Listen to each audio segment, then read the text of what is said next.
जोरदार तालियां आदरणीय मीनाक्षी लेखी जी, मेंबर ऑफ पार्लियामेंट। बहुत बहुत शुक्रिया, थैंक यू वेरी मच। आदरणीय जमशेद भाई, शिल्पा शिंदे जी, हिमाली सेजपाल जी, चौधरी साहब का नाम तो मैं पहले ले चुकी हूँ, सिद्दीकी साहब, Zubair Sheikh Sahab, Maulana Subhan ji, Sahil Baba Hathyogi, Ajay Swami ji, Bishop Ravi Norris, Miss Richa Sharma, Anil Yadav, और जिन लोगों का, खान साहब मेरे साथ ही बैठे थे, जिन लोगों का मैं नाम नहीं ले पाई हूँ, उन सबको आदाब, सलाम, नमस्कार। आज ह्यूमन राइट्स डे है, मानव अधिकार दिवस है, तो बहुत जो मेरे को यहाँ माहौल दिख रहा है वो माहौल बहुत खुशी का माहौल है। और इस बात की मुझे ज़्यादा खुशी है कि यहाँ पर सब धर्म और सब तबके के लोग उपस्थित हैं और किसी के मन में किसी भी किस्म की शंका एक दूसरे के प्रति नहीं है। और जो शायरी हुई, मुझे लगता है आज का जो सार है वो शायरी, जो नज़म पढ़ी, पॉपुलर मिर्ज़ा साहब को मेरी तरफ से बहुत बहुत शुक्रिया, धन्यवाद। मेरठ ही तो मेरठ और एनसीआर दिल्ली ही है। आपने जो नज़म इनकी थी, मेरे को लगता है आज के कार्यक्रम का सार ही वो है। और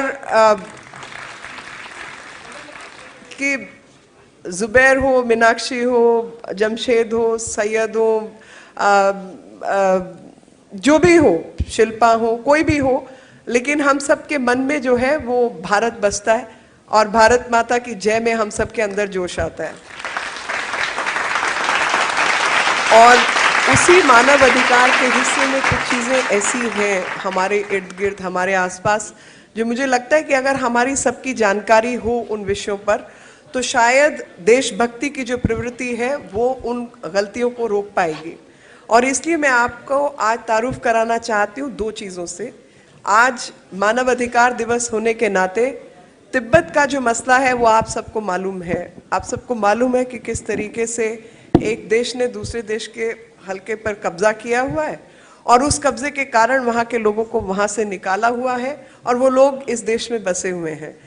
इस देश में क्योंकि खुला रीति रिवाज है, खुला देश है, ईरानी आए तो उनका स्वागत, अफगानी आए तो उनका स्वागत, जूस आए तो उनका स्वागत, किसी भी नस्ल के किसी भी जगह के लोग आए तो उनका स्वागत इस देश ने किया। और उसी तरीके से तिब्बतियों का भी स्वागत किया और उनको इस देश में रिहाइश और जो भी मानव अधिकारों के तहत उनके हकूक थे उससे ज़्यादा ही उनको मिले, कम नहीं मिले। लेकिन मन, जैसे हम सब भारत की जननी, हम सब की जननी है, हम दुनिया के किसी कोने में जाएंगे तो हमें याद भारत की आएगी।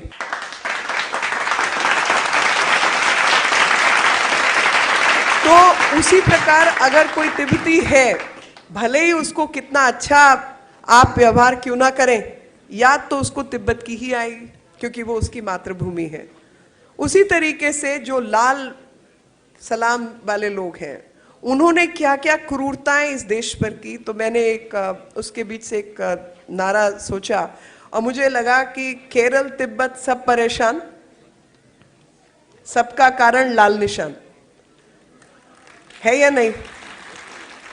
और आज मैं आपका तारुफ जो दूसरा मसला है उससे करवाना चाहती हूँ। मैं आज आपको बताना चाहती हूँ कि केरल जैसी जगह पर, जो कि भारत का अंग है, किस प्रकार से मानव अधिकारों का हनन हो रहा है, क्योंकि मानसिकता वही है।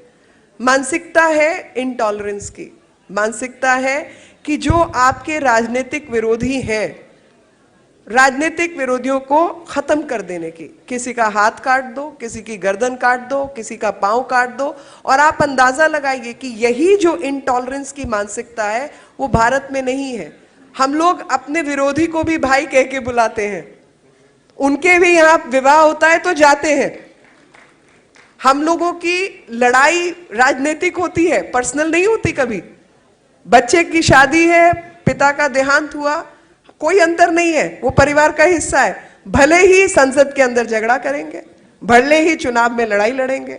तो जो पर्सनल लड़ाइयाँ हैं वो पर्सनल लड़ाइयाँ अलग हैं, जो राजनीतिक लड़ाइयाँ हैं वो अलग हैं। समाज के अंदर सुकून बना रहे, हम एक दूसरे का विरोध करते रहे, कोई दिक्कत नहीं है, क्योंकि यही लोकतंत्र है। लेकिन एक दूसरे के ऊपर इस तरीके से हावी ना हो कि जीना दुश्मन कर दें। और वो ही जीना दुश्मन जो है वो किया हुआ है केरल के अंदर। और सबसे बड़ी जो तकलीफ मुझे होती है वो इस बात की तकलीफ होती है कि उत्तर भारत के अंदर इसकी जानकारी तक नहीं है। उत्तर भारत के अंदर जानकारी नहीं है कि आज त्रिवेंद्रम में एक भाजपा के कार्यकर्ता का मारपीट कर दिया और उससे पूर्व में किसी को मार दिया, उसके पिता को भी मारा गया था। ऐसे तमाम किस्से हैं जिसका नाम हमने आहुति रखा है। तो आज क्योंकि आप सब समक्ष हैं, मैं आप सबसे एक पूछना चाहती हूँ प्रश्न। मास्टर जयकृष्ण नाम के एक टीचर जो कि 4वीं जमात या 5वीं जमात के बच्चों को पढ़ाते थे,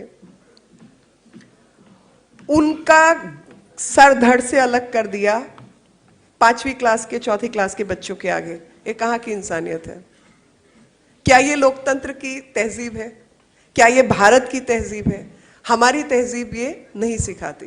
हम विरोध करेंगे, विपक्ष करेंगे, धरना करेंगे, चीखेंगे, चिल्लाएंगे, लेकिन जान से मारने की इच्छा नहीं रखते किसी को भी।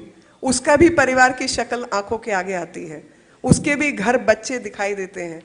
और मास्टर सदानंद एक और हमारे कार्यकर्ता, उनके पांव काट दिए।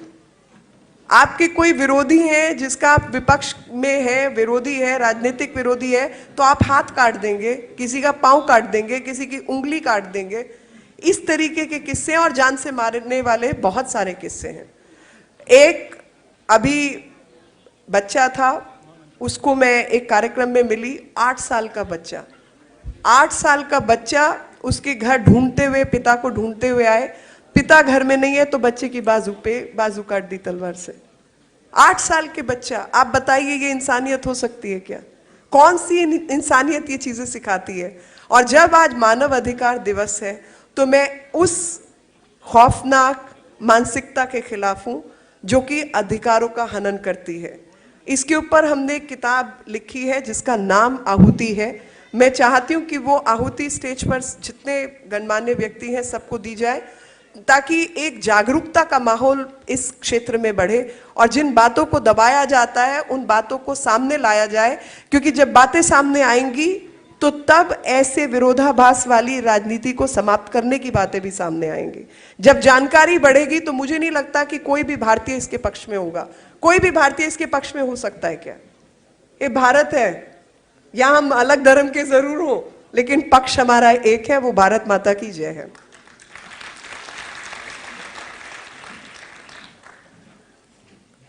जब तक ये किताब बट रही है, 8 साल के बच्चे की कहानी जो मैं आपको बता रही हूं, वहां पिनयारी विजयन जो है, वो वहां के पिनराई विजयन वहां के मुख्यमंत्री हैं। पिनराई विजयन जब जनरल सेक्रेटरी थे तो उनका ये कहना था कि वेस्ट बंगाल वाला मॉडल अडॉप्ट करो और अपने विरोधियों को बिना खून बहाए खत्म करो। तो क्या करते थे? वो मारकर दबा देते थे, नमक डाल देते थे। और बुद्धदेव भट्टाचार्य जो पूर्व में मुख्यमंत्री बंगाल के रहे, उन्होंने ये बात लेजिस्लेटिव असेंबली में एक्सेप्ट की कि 55,000 लोग मारे गए हैं। और जब से वो लोग आए 30 वर्ष के समय में राजनीतिक मौत 72,000 मौतें हुई हैं। ये 27,000 एक तरफ, 27,000 दूसरी तरफ, तो टोटल इस तरीके से। तो मेरा ये कहना है कि राजनीतिक मतभेद अपनी जगह, इंसानियत को नहीं छोड़ा जा सकता, कम से कम भारत की सरजमीन पर। और भारत की सरजमीन पर हम लोग इंसानियत नहीं खत्म कर सकते। और जब जमशेद भाई बात कर रहे थे हकूकों की और औरतों के हकूकों की, तो मेरे मन में बार बार एक सवाल आ रहा था कि औरतों की सुरक्षा क्या केवल घर के बाहर असुरक्षित है या घर में भी असुरक्षित है? जवाब आप सब लोग जानते हैं और मैं बहुत अच्छी तरह जानती हूँ। तो मुझे लगता है कि जिन हकूकों की लड़ाई जमशेद भाई जैसे लोग सड़कों पर लड़ते हैं, घर के बाहर लड़ते हैं, घर के भीतर की लड़ाई हम सबकी अपनी है। और घर के भीतर की जो हिंसा है वो पहले समाप्त होनी चाहिए। और जब भीतर की हिंसा समाप्त होगी तो तमाम ऐसे हकूक औरतों को मिलने चाहिए जिनकी उनको तमन्ना है। वो क्या चाहती हैं? वो केवल आपके साथ आपकी बहन, आपकी बेटी, आपकी पत्नी, आपकी माँ क्या चाहती है, सिर्फ परिवार को संजो कर रखना चाहती है, उससे अधिक उसको कुछ नहीं चाहिए। और जिस औरत को अपने परिवार के अधिक कुछ भी नहीं चाहिए, उसको आप लगातार उसके हकूकों को तलवार की नोक पर रखते हैं, वो उसकी खिलाफत है। क्योंकि औरतों के हकूक भी सबसे बड़े मानव अधिकार है। 50% किसी भी धर्म, किसी भी जाति में जो जनसंख्या है वो औरतों की है। तो तमाम ऐसी चीजें जो कि औरतों को उनके हकूकों से अलग करती हैं, उनको खत्म करने का जिम्मा भी आप सबका है। और आज मानव अधिकार दिवस के मौके पर आप सबसे मैं ये वायदा चाहती हूं कि जब भी किसी औरत की शक्ल दिखाई दे तो उसमें अपनी माँ की तस्वीर देखना शुरू कर दीजिए, बहन की तस्वीर देखना शुरू कर दीजिए। क्योंकि जब वो तस्वीरें दिखाई देंगी तो आपको समझ आएगा, आप भी वो लड़ाई लड़ना चाहेंगे कि ये तमाम रीति रिवाज जो उनको उनके हकूकों से अलग करते हैं और लगातार समाज को तोड़ते हैं, वो समाज की बेहतरी के लिए नहीं है, खराबी के लिए है। और मानव अधिकार दिवस पर औरतों के हकूकों की लड़ाई हम सबकी कॉमन लड़ाई है, ऐसा मानकर हमें इकट्ठा बढ़ना है। चाहे वो कोर्ट हो, चाहे वो सरकार हो, मुझे नहीं लगता कि किसी इंसान से ऊपर है। और इंसानी फर्ज को जब हम अदा करें तो हम याद रखें, चाहे वो ट्रिपल तलाक जैसी चीज हो, चाहे तमाम ऐसी बुराइयां हो, उन सबको हम खत्म करेंगे। हमने सती को भी खत्म किया है। कम उम्र की शादी आज 2016 में होती है, उसको भी हम खत्म करना चाहते हैं। दहेज किस लिए? क्या आदमी बिकाऊ है? बिकाऊ है तो बात अलग है, मतलब फिर तो बोली लगनी चाहिए। और असलियत में जो दहेज जैसी प्रथा है, फीमेल फीटिसाइड सीधे तौर पर उससे जुड़ा हुआ है, सीधे तौर पर जुड़ा हुआ है। क्योंकि जिस भी बाप को नजर आता है, जिस भी माँ को नजर आता है कि बेटी बड़ी होगी तो असुरक्षित होगी, असुरक्षित होगी तो दहेज देना पड़ेगा, दहेज नहीं देंगे तो ट्रिपल तलाक हो जाएगा, बच्चे के साथ घर में आ जाएगी, उसकी देखभाल करने वाला कौन होगा। तो मेरा ऐसा मानना है कि दहेज को सबसे पहले खत्म करो। जो हमारी रिवायतें हैं, शादियां, शादी जिंदगी, उसको आगे बढ़ाएं और उसी तरीके से अपनी बेटियों को सुरक्षित बनाएं। बेटी बचाओ, बेटी पढ़ाओ। और मानवता की जब बात आती है तो मुझे नहीं लगता कि मानव शब्द में स्त्री और पुरुष का अंतर है, जाति और धर्म का अंतर है, राज्य और देश का अंतर है। जो मानव अधिकार घर से शुरू होता है वो पूरे समाज में फैलना चाहिए, चाहे वो देश हो, चाहे वो विश्व हो। और आज विश्व मानवता दिवस पर हम सब एक वायदा करेंगे कि अपने घर में और घर के बाहर अपनी बेटियों को सुरक्षित रखेंगे। और केरल जैसी घटनाओं को अपने राजनीतिक माहौल को बिगाड़ने नहीं देंगे। ऐसी कोई भी चीज जिससे राजनीतिक माहौल बिगड़ता है, और जो लोग टॉलरेंस का नारा देते हैं लेकिन सबसे अधिक इंटॉलरेंट हैं, उनके जो राज है ना, उनको भी हम बाहर निकालेंगे। आप याद करें सन 47 में यही लोग थे जो कि देश के बंटवारे के साथ खड़े थे। 62 वही लोग थे जो कि चीन के साथ खड़े थे। न्यूक्लियर टेस्ट, ये यही मानसिकता के लोग थे जो कि इसका विरोध कर रहे थे। और ये यही लोग हैं जो आज केरल में उपद्रव मचा रहे हैं और पूर्व में पश्चिम बंगाल में इन्होंने उपद्रव मचाया है। कृपया करके किसी भी राजनीतिक मकसद और सियासतदानों के मकसद का हिस्सा मत बने। अपनी सोच समझ से काम करें। और जो भारत माता की जय का नारा है, ट्रांसफॉर्मिंग इंडिया का नारा है, उसमें सहयोग करें। और देश बदल रहा है, हम सब बदलें। और उस बदलते हुए देश में काला बाजारी, आतंकवाद, भ्रष्टाचार, तमाम ऐसे राक्षसों का सर्वनाश हमारे हाथों ही होना है और हम सब मिलकर करेंगे।